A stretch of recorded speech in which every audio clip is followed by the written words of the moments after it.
Hello and welcome to the Field of Streams podcast for Friday, August 26th. I'm your host, Dylan Higgins, joined by my co-host, Brad Johnson. Brad, how you doing this morning? Pretty good. How are you? I'm doing all right, doing all right. Early morning here for another one of our live shows. I'm doing a live Field of Streams broadcast with the chat and everything going on like we do Friday mornings. Also joined by a guest this week, the return of Alex Chamberlain from Rotographs. Alex, how you doing? Good. How about you guys? I'm good. I'm good. Alex, you surviving this Portland heat okay that we've had for the last week or so? Yeah, yeah, it's been crazy, and Yeah. I don't have AC, so Oh, boy. I'm doing my best. Yeah. It's not so bad lately, but yeah, those few days that were in the hundreds were Yeah. pretty bad. Found out when we had you on in May that you and I both live in Portland. And yeah, over the last week, I feel like we get about 1 week a year where you need AC. And, which means you don't really need AC, but Right. it has been that 1 week of being pretty ridiculous. Yeah, it's been bad. When I lived Uh, in Minnesota, it was like that too. You'd get like one pretty bad week, like mid upper 90s, and the rest of summer is beautiful, like rarely above 85. Yeah, yeah, exactly. Yeah, so we've had that. We've checked that box for sure.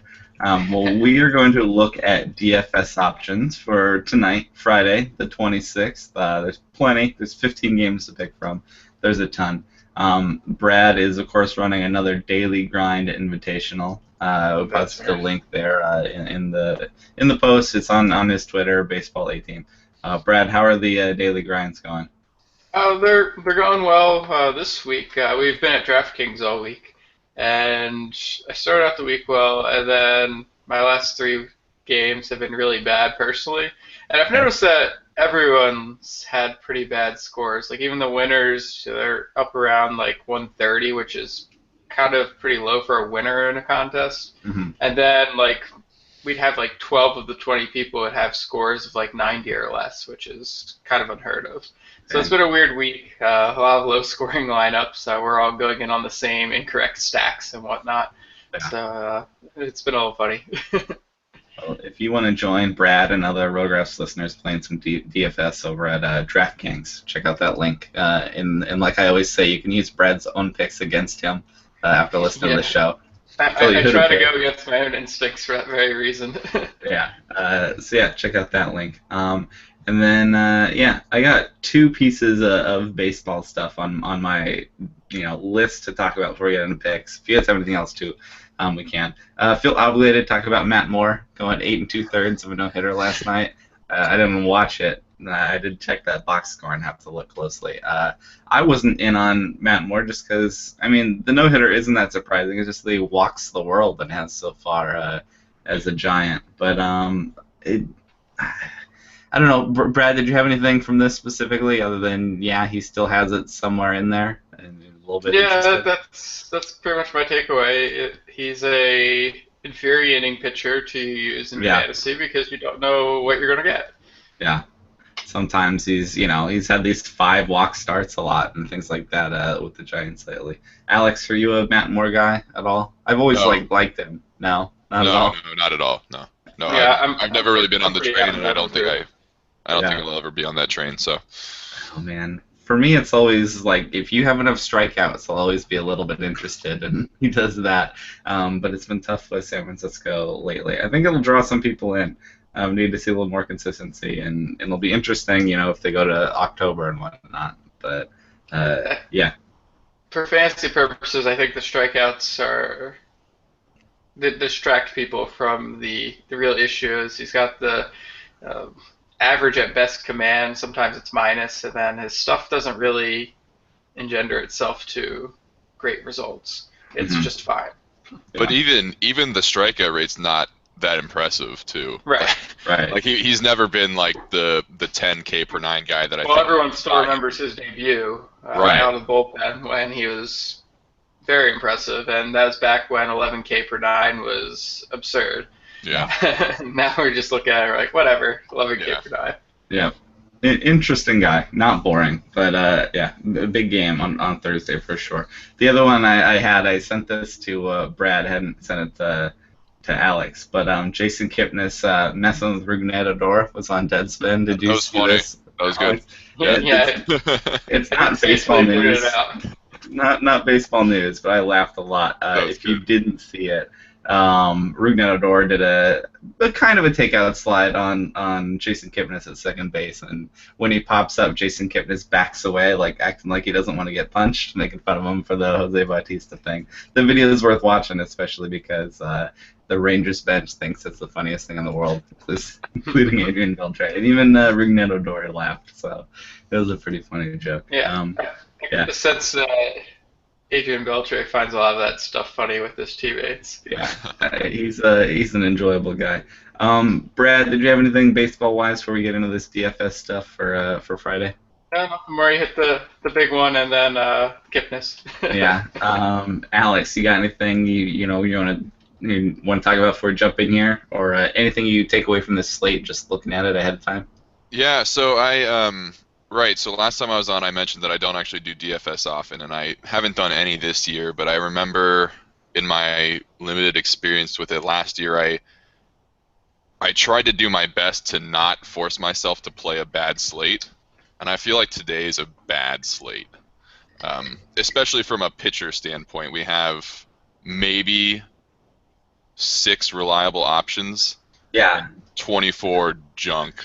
It's And there's like no in between, which makes like all of the hitter decisions like kind of up in the air.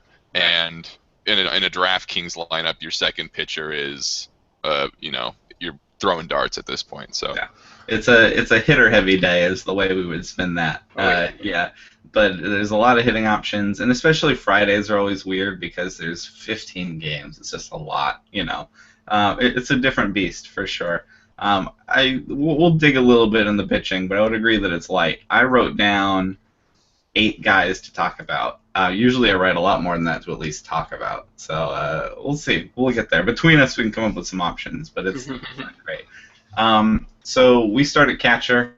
Again, there's a million options. We'll try and narrow it down for you a bit. Brad, who are you looking at catcher for Friday?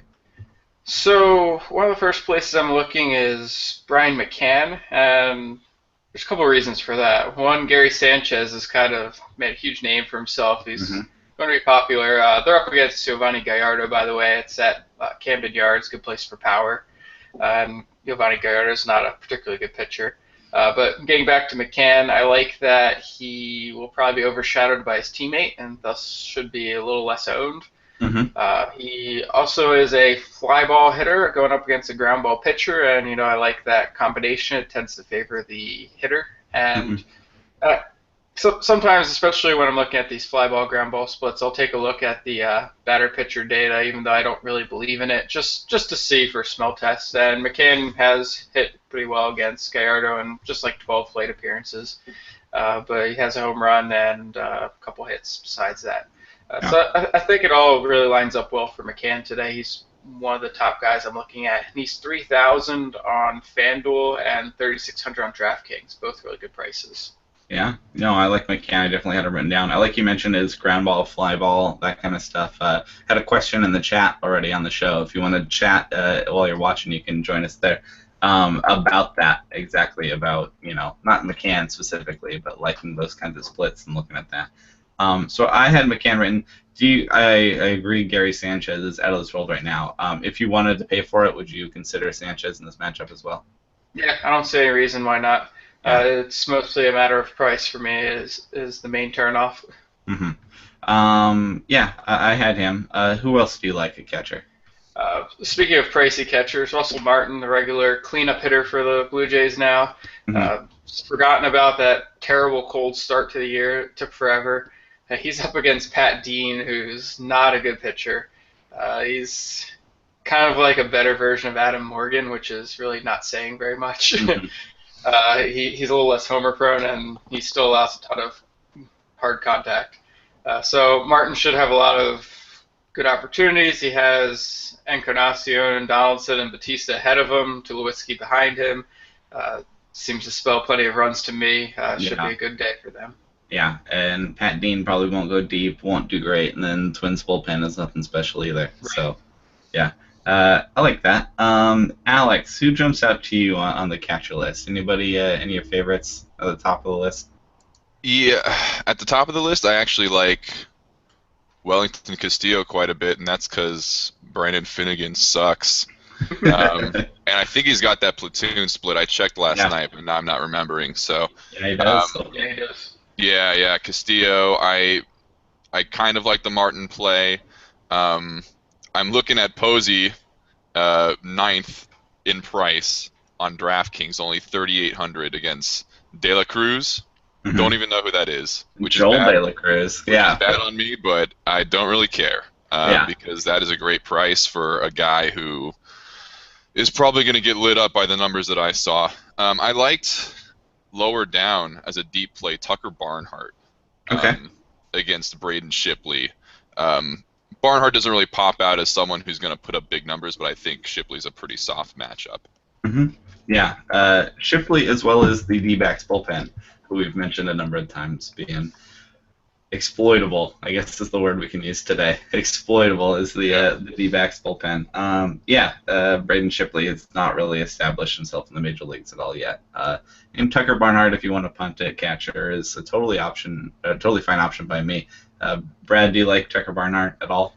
Yeah, it was one that I had my eye on. Didn't really draw my attention as much as McCann, Mhm. and the prices aren't so different that I didn't think I could upgrade a Mhm. little.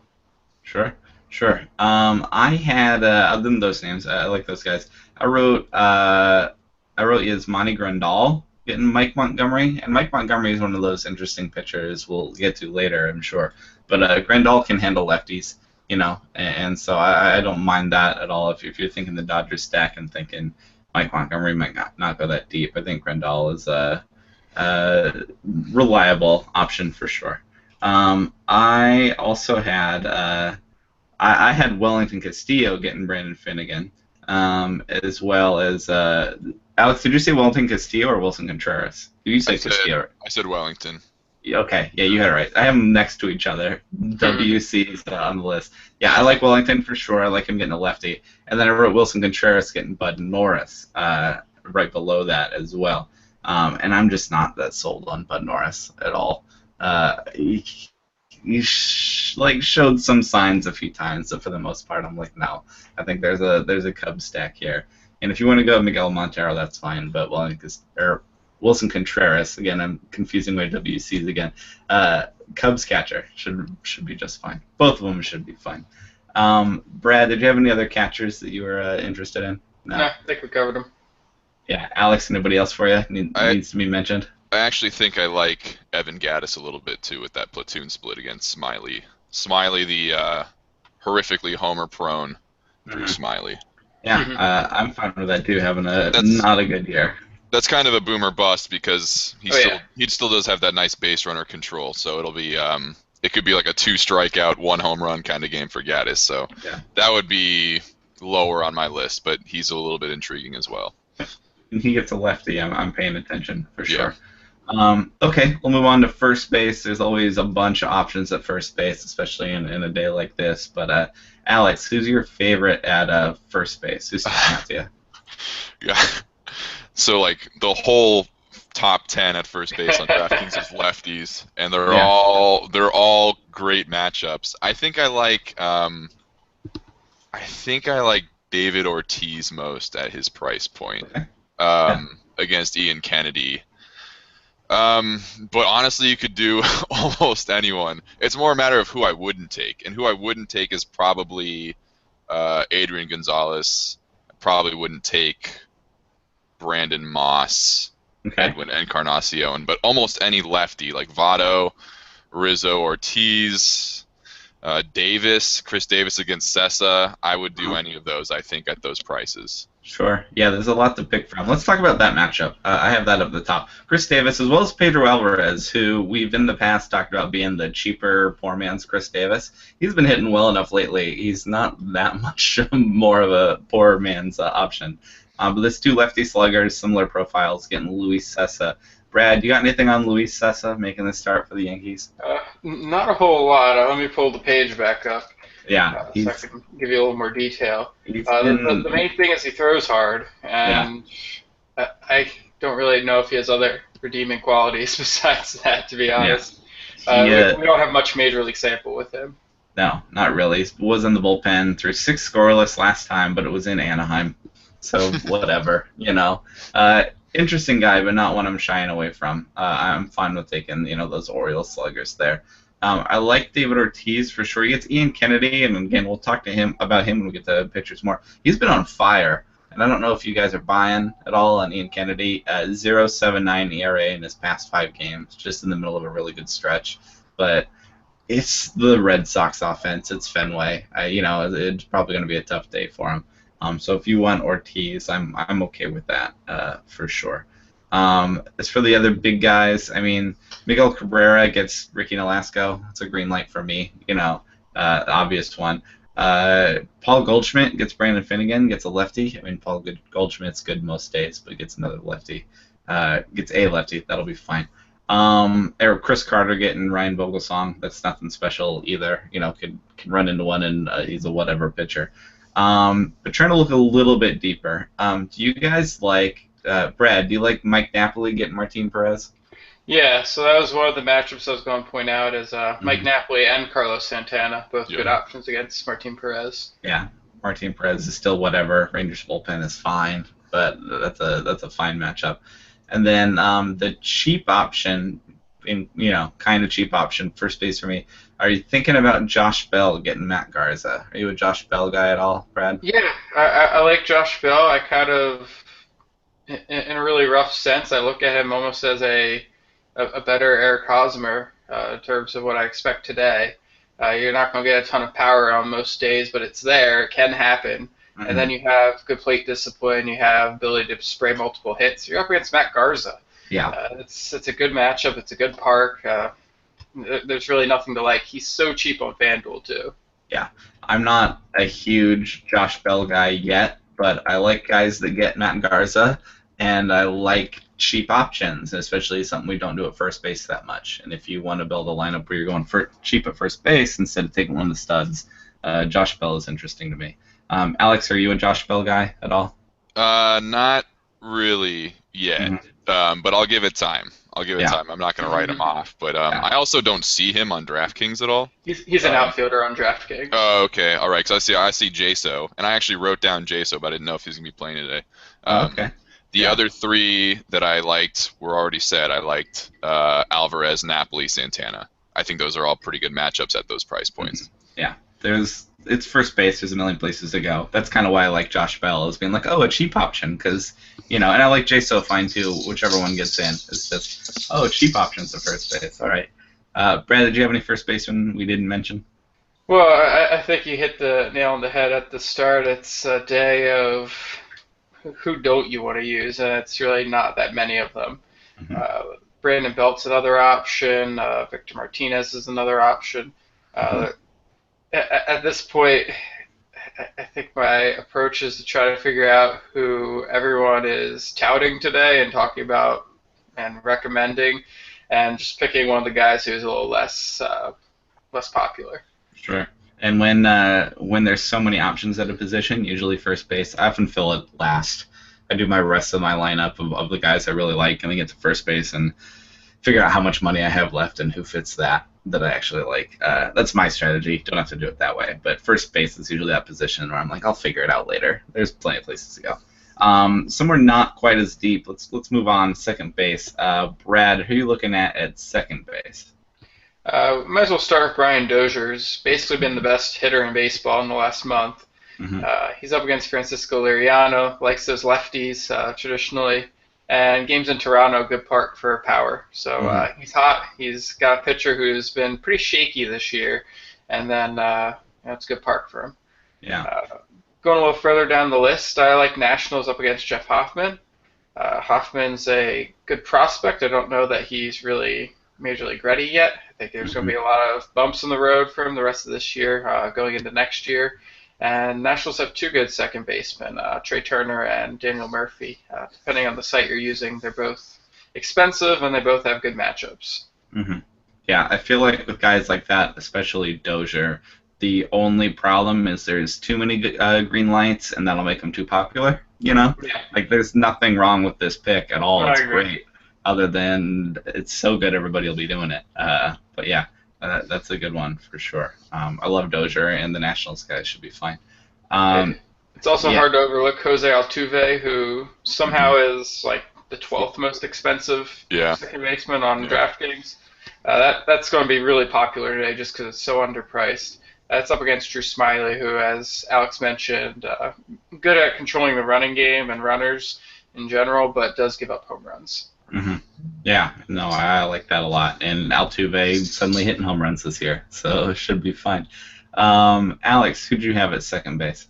Yeah, I looked at a lot of the same guys, so not to rehash any of that. I kind of like Gene Segura, and I think this is just continuing my trend of uh, an Arizona stack against Finnegan. hmm So I think that theme is probably going to continue throughout the day. I liked Kipnis, I liked Altuve, I liked Turner.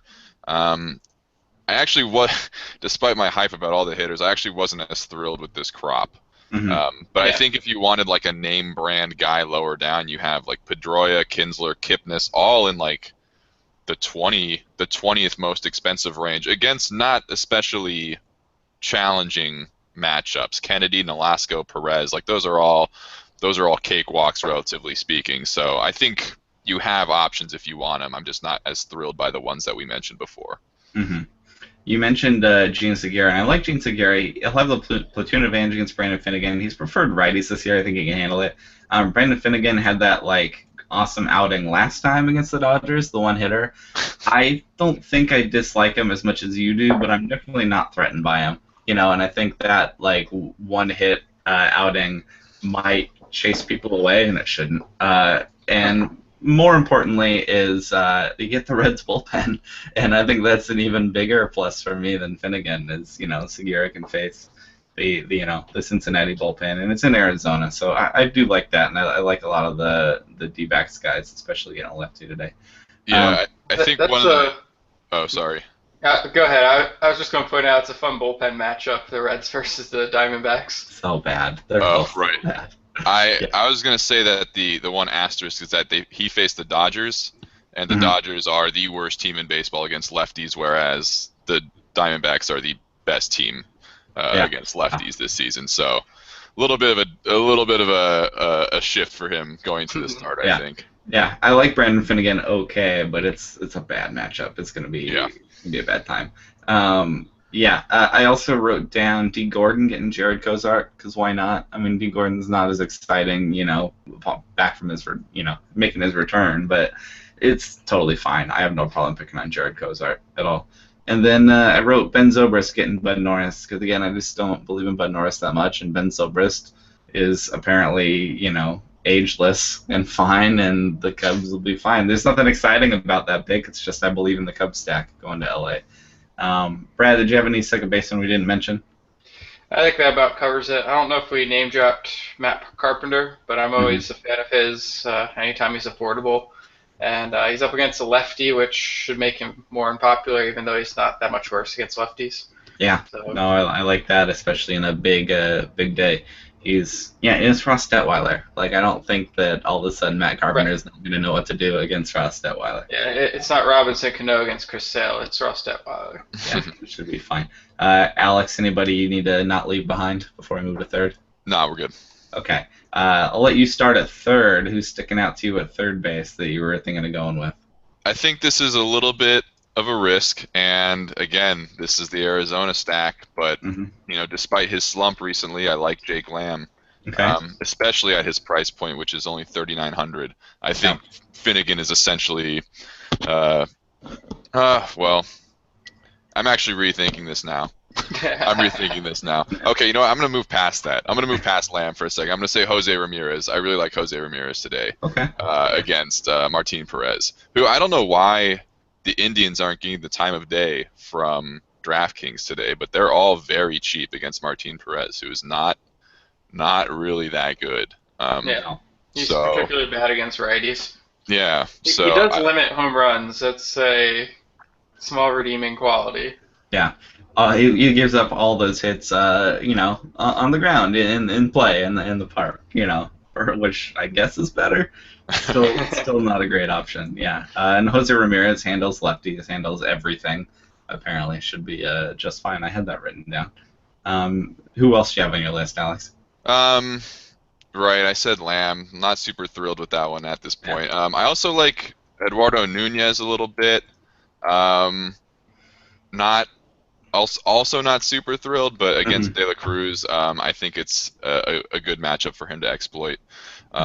Aside from that, I mean, you have the three at the top who are like kind of obvious with Norris, Dean, or I'm sorry, not those are the pitchers with Bryant, Donaldson, and Arenado against Gio Gonzalez. I would even consider that as well. Yeah. But I don't really think those are as attractive as maybe one of the cheaper options. Yeah, if you want to spend at third base, there's always ways to do that. Donaldson gets a lefty, and Pat Dean, that's gold star for that if you can afford it. Machado gets a lefty, and Gio Gonzalez, who's been whatever, like that's a gold star for that. I'll be fine. Chris Bryant gets Bud Norris, sure, why not? Third base is kind of loaded. Even if he's third base in your format, Manny Machado gets Luis Sessa in Yankee Stadium. Sure, there's studs at third base, but if you want to go deeper, I like Jose Ramirez, and Eduardo Nunez is interesting. Brad, who are you thinking about at third base? One of the guys I'm focused on today, Wilmer Flores, tends to bat cleanup against lefties. Hmm. And he's 4,200 on DraftKings. I think that's a fine price. It's not something I'm very excited about up against Adam Morgan. 2,500 on FanDuel, and that's pretty exciting. Hmm. The Mets lineup is pretty bad, but Morgan's worse. Yeah. He's going to have run potential. He's going to have home run potential, and on FanDuel at least, he's really cheap. Yeah. So I'm really liking him today as an option that's a little more down the list. Yeah, and he hits lefties, that's for sure. I like that as well. Anybody else sticking out to you at third? Alex Bregman's turned into kind of a throw my hands in the air pick. Mhm. He's relatively affordable if I'm trying to find a semi-bargain who has some big upside at the position. I tend to start to gravitate towards Bregman, and he's up against Smiley. There's a chance that the Astros go off against him, and Bregman might be a big part of that if that happens. I like that. He'll be an interesting 2017 pick, I feel like, Yeah. because we don't really know. I mean, we've got another month and change to see what he really does, but big ceiling, interesting guy. Only other name I had at third base we didn't mention, and I usually try to force him at shortstop if you can, but Jonathan Villar playing third base. Love VR. Well, pretty much every time out, he gets Ryan Vogelsong. Not worried about Ryan Vogelsong in any way. If you play VR at third, if you can at shortstop, great. But I'd take him at third as well. Dude is a stud. Should be just fine. Brad, was there anybody left for you that we need to get out there? You can give a look at Jed Jerko, good power hitter. He has weird splits this year. Don't worry about them. Hmm. It's just small sample stuff. He's a good Yeah. power hitter, like I said. He can hit him out, and he's up against a beatable pitcher. Yep. So he's a pure GPP play. He's a home run or bust kind of hitter. Yep, but he can certainly run into them, especially against lefties. I agree. We had that talk a few weeks ago, or hasn't hit lefties this year, but has a history of hitting lefties. Should be fine. Let's move on to shortstop, usually one of the tougher positions. I had 6 names written down. I had some options. Brad, what are you looking at shortstop? So we already name dropped most of the bigger names: Eduardo Nunez, Jonathan Villar, Manny Machado. Mhm. We like those matchup with their position. We like them more at shortstop. I think we can pretty confidently say. Also like Brandon Crawford up against Joel De La Cruz. Yeah. Crawford, a guy with solid power. Francisco Lindor, speaking of that Indian stack, is just really underpriced. Uh, I don't know why you wouldn't want Francisco Lindor at 4,000 on DraftKings. Yeah. He's should be extremely popular just because he's so talented and he's got such a great matchup. And then Troy Tulowitzki is the one that I really like, batting 5th for the Blue Jays, so he's basically their last good hitter these days. But that should mean he has plenty of run production opportunity and home run potential against Pat Dean. Yeah. There's no reason not to like the Blue Jays stack against Pat Dean. I'm in there as well. Alex, who do you have at shortstop? Anybody sticking out to you? I didn't realize how much overlap there would be with third base, but I had VR. I have Lindor, Bogarts, Correa, all under 4,000 at DraftKings, which will probably make them pretty popular. But Oh yeah. with those matchups, like, it's really hard to pass those up. So Mhm. I wouldn't be surprised if they were heavily used, but I also don't understand why they're so cheap. So Yeah. DraftKings, shame on you. Yeah. The one I liked a lot, which is kind of random, especially amid that sea of great names, is Didi Gregorius against Giovanni Gallardo. I Yeah. think he has a nice little power play, so to speak, especially in New York. So I think if you want to go cheaper, but not Bogarts cheap, at shortstop, you could find an option in Didi. Yeah. Didi Gregorius, I was the first person to be like, all glove, no bat, like, can't hit. Like, I was down on him. And I don't think that he's a stud at the plate, but he's definitely way past my expectations, you know. Been doing fine. He's also at times been batting cleanup for the Yankees, which is just, I don't know if that says things about him or just the Yankees lineup now. That's But our lineup. yeah, but you know what? Like, he's proved me wrong at least a bit. I mean, I'm not drafting him next year or anything, but he's proved me wrong at least a bit. And you know, the matchup against Gallardo's fine. Like, yeah, I didn't write Didi Gregorius down, but I don't have a problem with it at all. Sorry, go ahead. His development's kind of like Brandon Crawford, and you see this at the position occasionally. Happens with catchers too. It's just you have these defensive guys that get opportunities to hit, and you know they're professionals. They're going to tinker. They're going to try to figure out what works for them and their bodies, and some of them figure it out. And Gregorius has found some mechanical fixes that make him a little bit better, just as Crawford did before. Yeah. So yeah, I'm the first to say I was not in, and now I kind of got to be at least respect it. You know, be like, all right, yeah, that's that's the thing. That could be fine. I like that. I wrote down Jorge Polanco getting Francisco Liriano. Brad, are you a Jorge Polanco guy? Yeah, that was the last one I was sitting on. He's a little odd for DFS just because he's not really much of a power threat at this point, and I don't know that he has much confidence on the bases. Plus, he's facing a lefty, so he probably wouldn't run anyway. But he puts everything in play. Low strikeout rate, doesn't really walk a ton, and that's sometimes good, especially for like a 50-50 type format. Should produce something, even if it's not one of the top production in the format. Yeah, but I'm interested, and he hits lefties okay, and Francisco Liriano is whatever. You know, I think that the Twins can score some runs in Toronto today, although they might be tired from playing so much defense. They get scored on as well. But that'll be an interesting game. But yeah, I like that. I had two other names. Do you like Zach Cozart getting Braden Shipley at all? Zach Cozart's been fine against lefties and righties this year, and Shipley's been so bad. Are you a Cozart guy? Do you like that, Brad? Yeah, I have no problems with that. I've been on board with Cozart as a kind of a patch type player, and especially if he's playing at a hitter-friendly park like Chase Field. I don't see an issue with that. Should be fine. And the last name I had at shortstop, a guy that I don't list a bunch, but Addison Russell's been so hot. Is having a great month, and there's definitely talent there, and I'm, again, not that in on Bud Norris, and he can handle righties. You thinking about Addison Russell at all? Yeah, he's so hot, it's hard not to at least give him some attention. That hot hitting at the same point really pumps up his ownership rates, which definitely a downside to it. Yeah, especially Cubs hitters, Cubs players. That'll happen for sure. Alex, do you have anybody at shortstop we can't leave behind?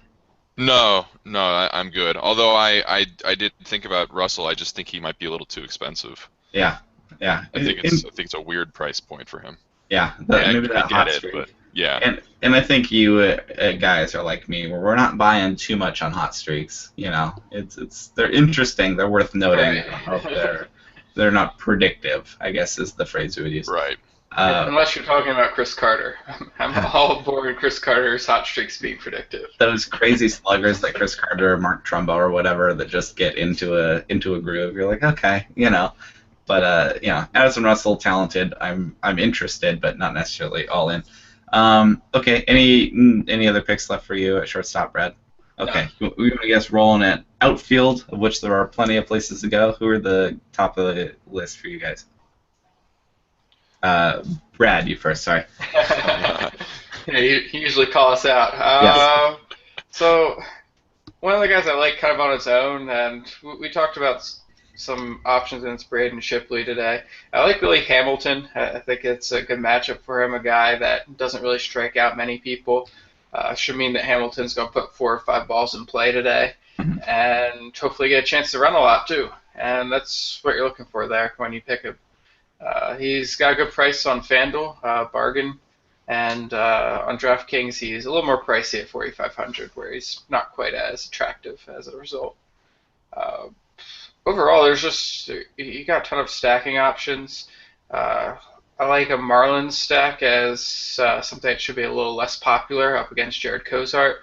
That would be Christian Yelich and Marcell Ozuna in the outfield. As I mentioned, this is an attempt to get some guys who aren't owned by a lot of people and should still be very productive. Jared Cozart is pretty much a very bad pitcher. Hmm. Yeah. It should be an easy win for the Marlins today. Are you so? Let's knock out some of those obvious ones. Pirates outfield getting Matt Garza, green light, Yep. is fine. Yeah. Yep. Go after Garza. Go after Jeff Hoffman with Nationals outfielders. Yep. Probably Bryce Harper and Jason Worth would be the top 2 for me. Yeah. And I Trey had Turner if he qualifies. Yep, I had that as well. Do you like Orioles outfielders getting Luis Sessa? Maybe Yep. Hyun-Soo Kim? I mean, they're all good, but it's Yankee Yeah, Stadium. they're So solid. proven guy. Steve Pearce is getting a lot of reps in a good spot in the lineup, and he shouldn't be too popular. Hmm. So he could be an option. Also like Cardinals against Ross Detweiler. Yeah. Be Steven Piscotty, Randall Grichuk mainly. Yeah, I have a gold star next to Steven Piscotty for sure. Getting a lefty there. I love that. And in terms of other obvious ones, any Blue Jays you like against Pat Dean?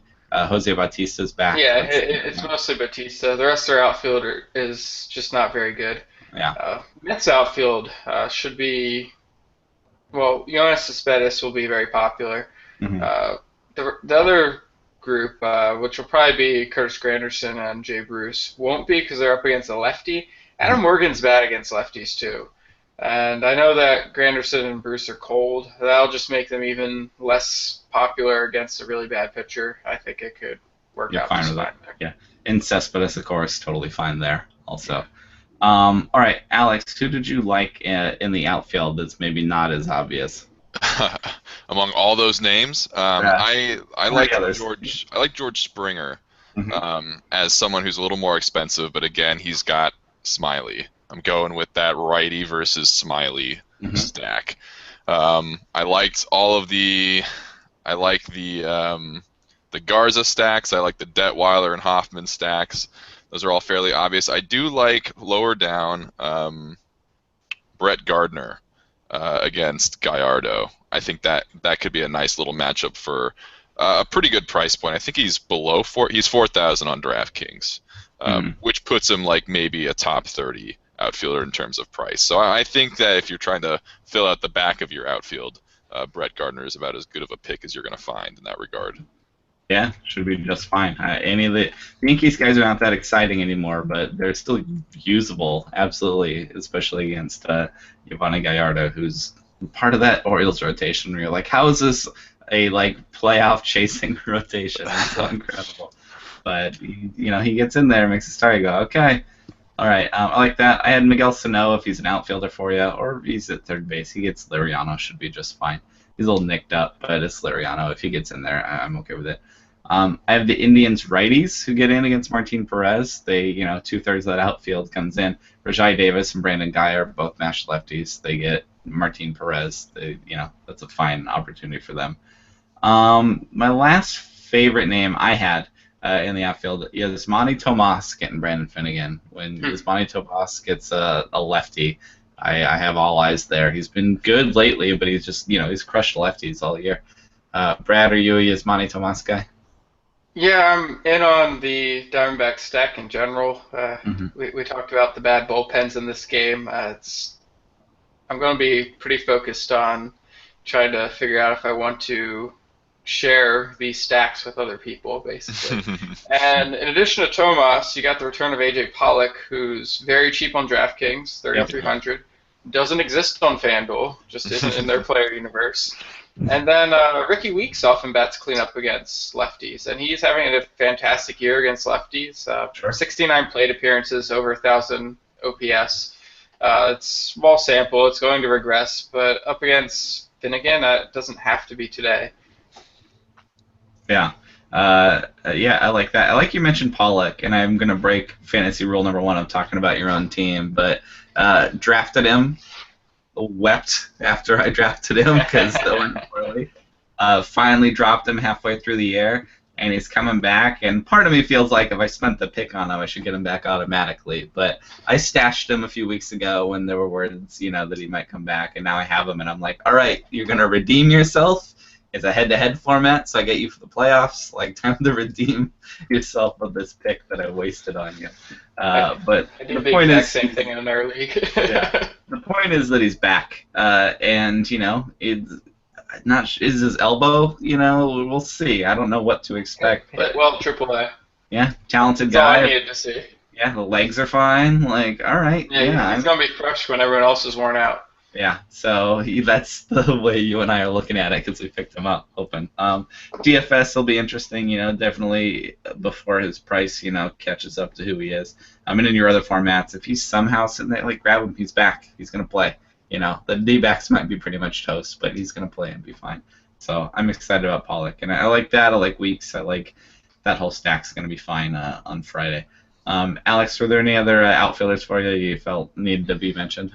No, I think it's pretty good. And again, this just kind of harkens back to how much depth there is at all the positions. I wanted to just spout off real quick while it's on my mind, and this isn't DFS related, but I think that there's a weird bias with the fantasy community when guys get injured or are suspended for long periods of time. And specifically, I'm thinking of D. Gordon and AJ Pollock, who are both not underrated, but kind of undervalued given that they were both universally first or second round picks this year in drafts before getting injured and before getting suspended.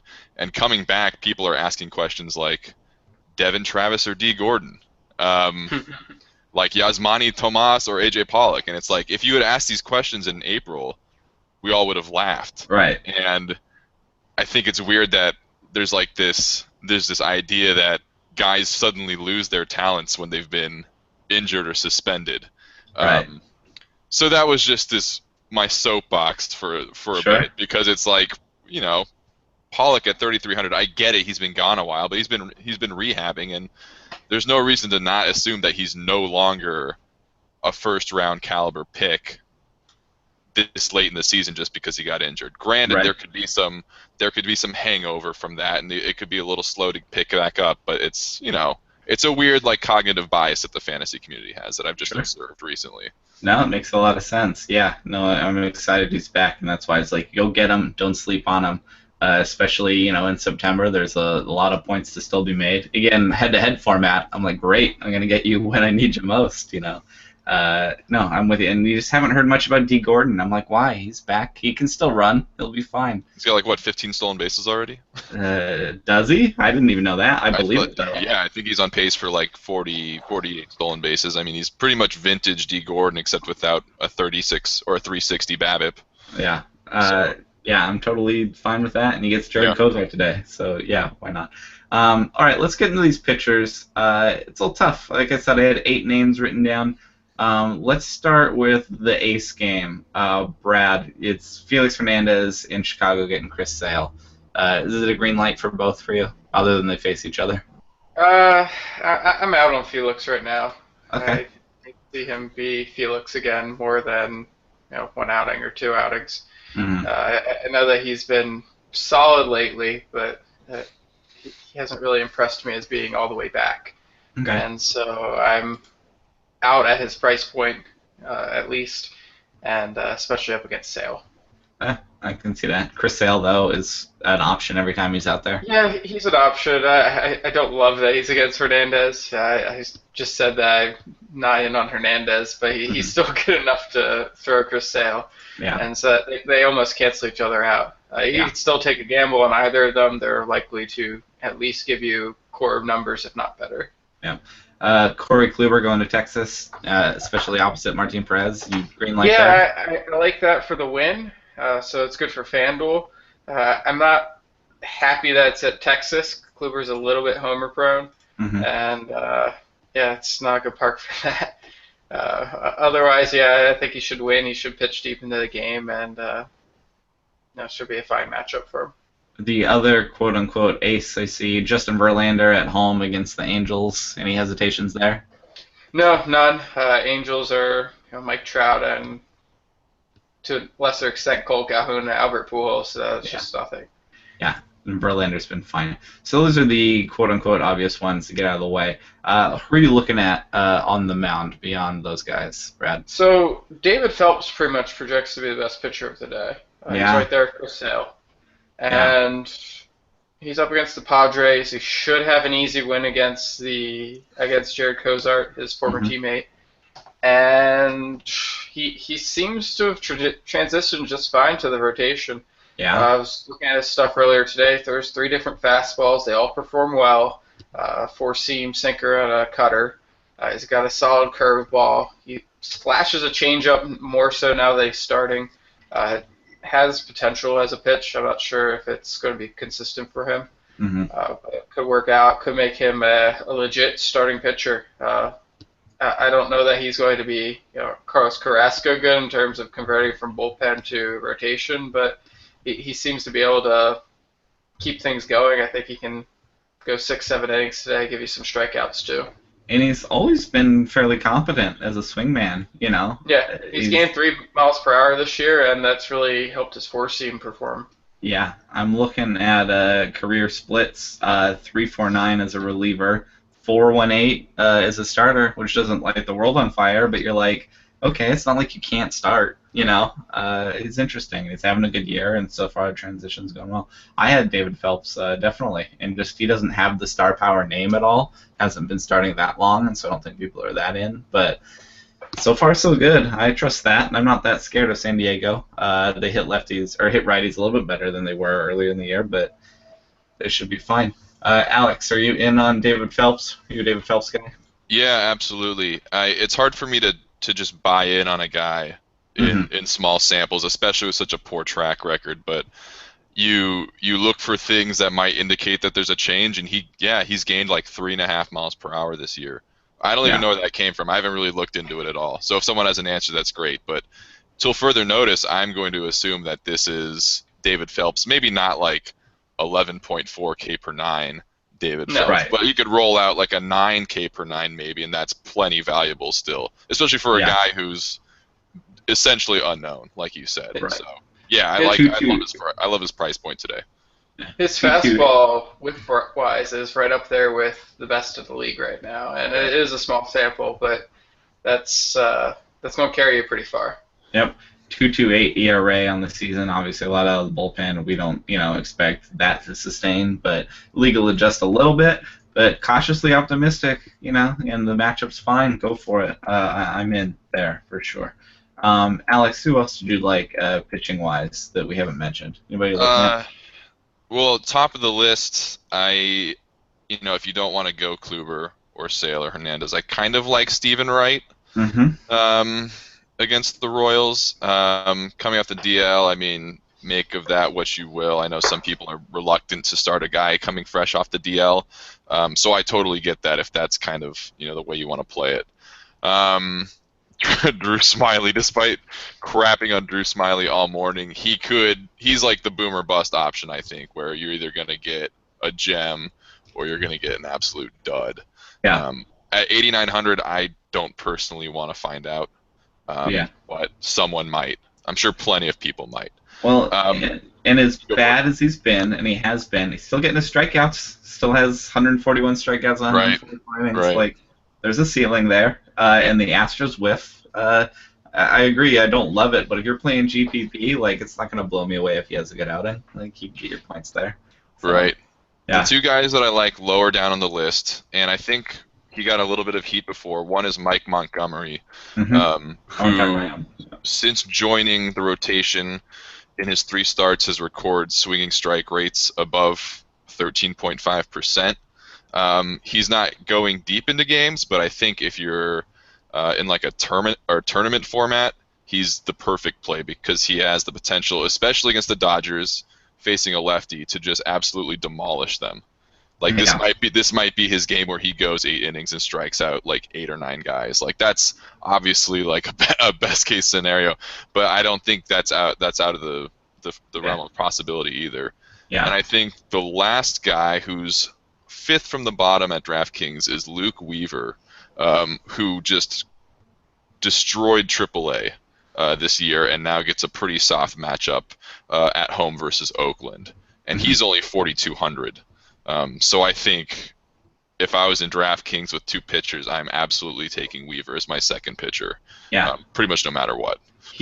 Has not been great in his 2 starts so far, but one he had to face the Cubs, in Wrigley, and it's only 2 starts, and like you said, he's a good prospect, not a great prospect, but a good prospect. He's pitched well in the minor leagues, and the A's don't really hit righties. Like, I'm not worried about that at all. I like that as a cheap pick for sure. I mean, it's a flyer. It might not go great, but I'm not scared of the A's. Brad, Right. Are you on Luke Weaver at all?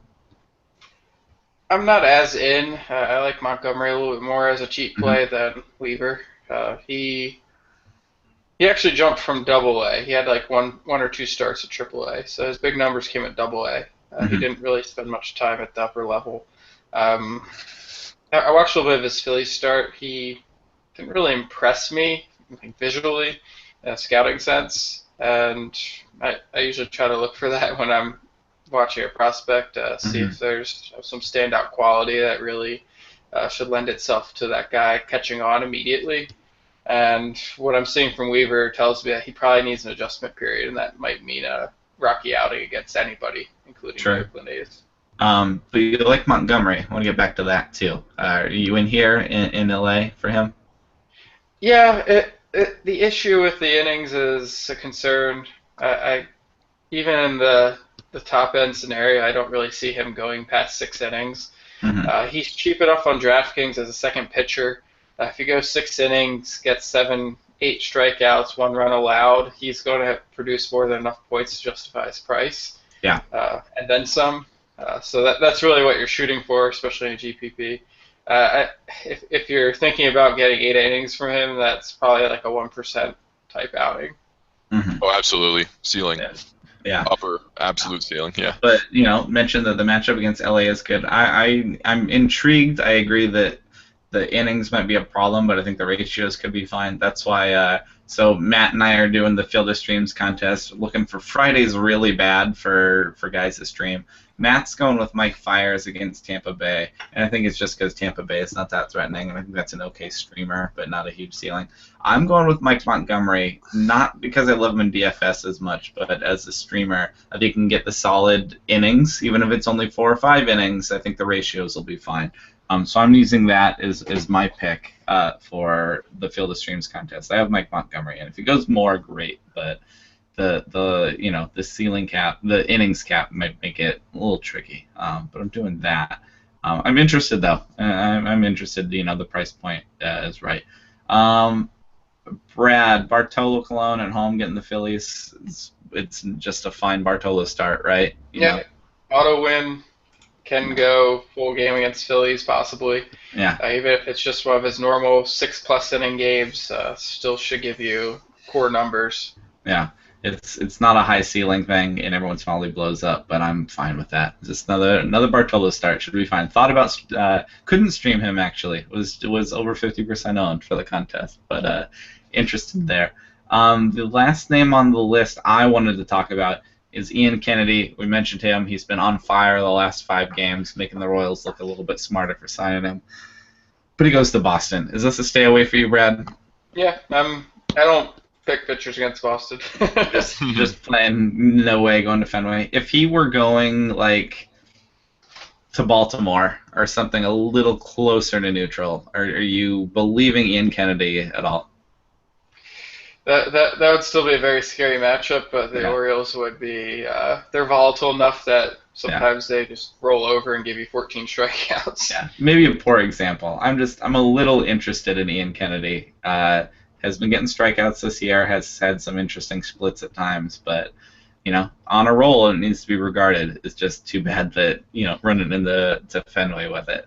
Alex, are you in on Ian Kennedy at all? No, not really. It's just that he hasn't been giving up home runs lately, and that's not his MO. His MO is to give up home runs. So I think I'm not really willing to risk that to find out, because that's something we can correct. He's given up 4 home runs in a game twice this year, and now he's given up 2 in like the last 6 starts. Yeah. So there was probably a little bit of regression coming. But at the same time, Ian Kennedy is who he is. He's always been. He's like Drew Smyly, actually. He's like a high strikeout, pretty good, like command guy, just an atrocious ground ball rate. Yeah. And a little bit of a homer problem. And right now he's not having as much of a problem, but it doesn't mean that it's not lurking in the wings right now. Yeah, that can correct quickly. When it stays in the park, great, awesome. But when it doesn't, it can get bad quick. Brad, were there any pitchers left for you we didn't talk about that you're thinking about for Friday? We could take a look at Gio Gonzalez. Mm-hmm. That matchup against Jeff Hoffman, I think, should be a pretty easy win for him. Mm-hmm. That said, Gio Gonzalez, fairly mediocre as a pitcher, has his days. I think early August had a really nice outing against the Giants. If you catch him on the right day, he'll be productive. You'll be happy with your selection. He's cheap on DraftKings, just 6,100. I'd think about him as a second pitcher, especially in a GPP. Sure. There's a stealing there, yeah. Especially with Rockies on the road. So it's scary a little bit, but I can see it. You're not going to be comfortable making the pick, but you'll have some more money for hitters. Yeah. Alex, did you have anybody that can't be left off the list? I mean, we didn't mention Jeff Samardzija getting the Braves. That should be just fine, right? It's whatever. Yeah. I think so. Yeah, like I said, it's just not that attractive of a crop. Yeah. You have a pretty good crew up top. You got a couple of good options at the bottom. I think I just like Montgomery most at his price point, and then you can dabble with Samardzija or just spend big. I like Phelps. I forgot about Phelps. Yeah. Brad, are you just bored of Samardzija at this point? Yeah, he's kind of like Gio Gonzalez to me, except that he costs 3,000 more. Yeah. And so I'll just take Gio Gonzalez. I can see that. Yeah, for sure. He does have the better match. Yeah. I'll give him that. The Braves are kind of left-handed, and he's a little bit weak to lefties, but they're the Braves. Like, I'm not worried about it at all. All right. That should do it for us for Friday picks. Let's take a quick peek at Saturday and Sunday. Brad, was there anything on Saturday's slate that stuck out to you? That, whether it's DFS-wise or just watching some baseball this weekend? So, Marcus Stroman's been really good in the second half. I want to see how he'll look against the Twins. They're always kind of a volatile type matchup. Sometimes they run really hot. Brian Dozier, obviously, incredibly good right now. Other days they roll over and they let Tanner Roark strike him out 14 times. I'm still referencing that game because it's ridiculous. Unforgettable. Unforgettable. Yeah, I agree. That changed my outlook on the Twins, and it changed my outlook on Tanner Roark forever. Just one game. I also think this Phillies-Mets matchup might actually be more interesting than it looks on paper. Syndergaard versus Jeremy Hellickson. Mets are pretty bad right now, and Syndergaard has these steal problems. The Phillies have some speedy guys, so if they get on base, they could create some havoc. Yeah. Jeremy Hellickson is my Field of Dreams pick for Saturday, getting the Mets, where I'm like, he's not exciting, but that's a fine matchup for him. Matt is taking Mike Leake, getting Oakland, which Mike Leake is the typical boring streamer. You're like, he could be fine against Oakland, he'd be okay. Not exciting, but did well last time. Alex, anything on the Saturday slate stick out to you? Again, either fantasy-wise or just ready to watch baseball? I just like watching Carrasco work. I would like to see more DeSclafani, so I'll probably tune into the Cincinnati game, as boring as that will be. And I have been kind of big on Hellickson this year. I wrote about him earlier, and I think he's he's made some interesting changes, and he's actually a good pitcher right now. So yeah, if I had to make an alleged pick, I would probably also go Hellickson for Saturday. Good. That makes me feel better because I'm like, Yeah. for me, I'm betting mostly against the Mets, but Oh yeah, absolutely. Hellickson's been okay. And then on Sunday, Taijuan Walker, for some reason, is 50% owned in Yahoo formats. That's right on the line. I'm taking him in Chicago against the White Sox. I realize he hasn't been lights out. I'm fine with going against the White Sox there in Chicago. And Matt is taking Eduardo Rodriguez on Sunday Night Baseball, getting the Royals, who also have been a little bit punchless, especially against lefties. I'm fine with that. Alex, anything stick out to you on Sunday that you're excited to watch? Yeah, I want to watch a little bit of Gossman, and I probably am going to tune into. Oh, I like watching Salazar. That whole Indians rotation is like porn to me. Salazar hasn't been that great, admittedly. No, he's been dealing with injury, and I want to see if he can bounce back into a full outing. Yeah. That and all year he's been walking like 4 per 9, which was an alarm bell from the start, but he was able to make it work up until like right before the injury, and now with the injury everything's been conflated, and it's been bad. So yeah, I'm actually interested to see how this kind of develops throughout the rest of the season. Yeah, he was able to make it work until he wasn't. Yeah, Tyler Skaggs is going. He was on a roll a bit. He had to go to Toronto, and that went badly. He has to go to Detroit. Yeah. He's bad luck. I like you, but not in these matchups, man. Like that is not. It's unfortunate for you because you're interesting. Brad, anything sticking out to you on Sunday? I want to see Homer Bailey pitch. He's bounce back, hopefully. Yeah, he's kind of been all over the place. It's not that I think that he'll have a good outing. It's I'm just curious, really, who he is now and how he'll perform against Diamondbacks offense. That's not great against righties, but it's still a good offensive environment, so it'll be a challenge for him. Yeah. And then the other one I'm sort of interested in, just because of the mystique and the lore of the Pirates, is Ivan Nova. He's actually been pretty good since coming over to Pittsburgh. I know. Coming off a complete game win. It's weird, kind of okay. You can say the magic words, Ray Searage, I suppose. I'm not sure what's going on there, but at least enough to be interesting. I'm not buying, but I'm interested. I agree. And he gets the Brewers, who Matt and I were streaming against all week because they strike out more than anybody in baseball. And that kind of pitcher that you kind of halfway believe in, you can send him to Milwaukee and get 8 strikeouts. They're doing that right now. I feel like the Milwaukee lineup's kind of the opposite of the Giants lineup right now, because Milwaukee can score a bit, but they strike out like crazy. And I'm like, the Giants are cold and not hitting, but they're not giving you any Ks either.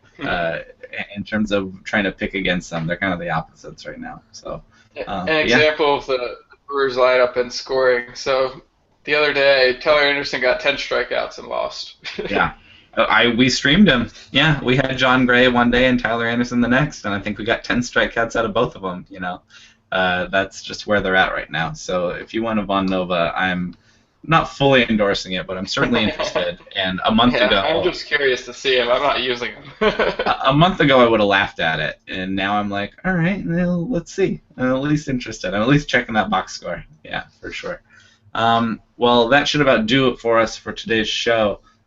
Brad is on Twitter at BaseballAteam. Brad writing about DFS and Dynasty and all things fantasy baseball. You got anything special going on, Brad? Not too much going on right now, baseball-wise.